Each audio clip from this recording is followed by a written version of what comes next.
Okay, so now get on the question number 12. Here what is it is that A plus B can do a work in 18 days. अभी single नहीं given है, आपको double double करके given है.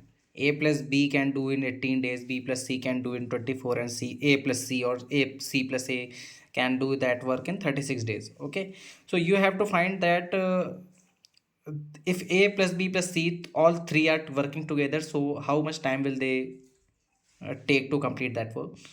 So here you can know that if A plus B work is 18 days, so they will complete 1 by 18 of that part in one day. Okay, similarly B plus C work in one day will be 1 by 24, and A plus C will be that of 1 upon 36. If we are adding all three, suppose अगर ये A होता है, ये B होता है, C होता है, हम लोग इधर पे ऐड करते तो A plus B plus C का आ जाता, right? But what had happened, यहाँ A plus B दिया हुआ है, यहाँ B plus C and C plus A is given already.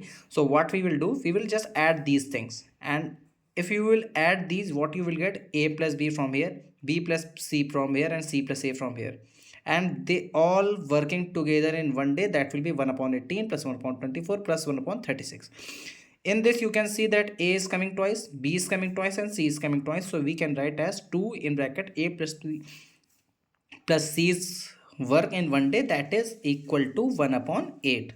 Okay, so if 2 will go, it 2 will transpose to other side, what will happen, if A plus B plus C's work in one day, that will be 1 upon 8 into 2 will be there, and that you know it is 1 by 16.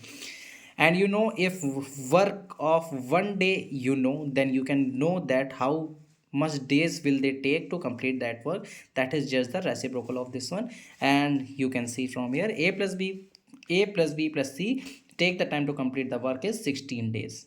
Okay, I hope you understand this.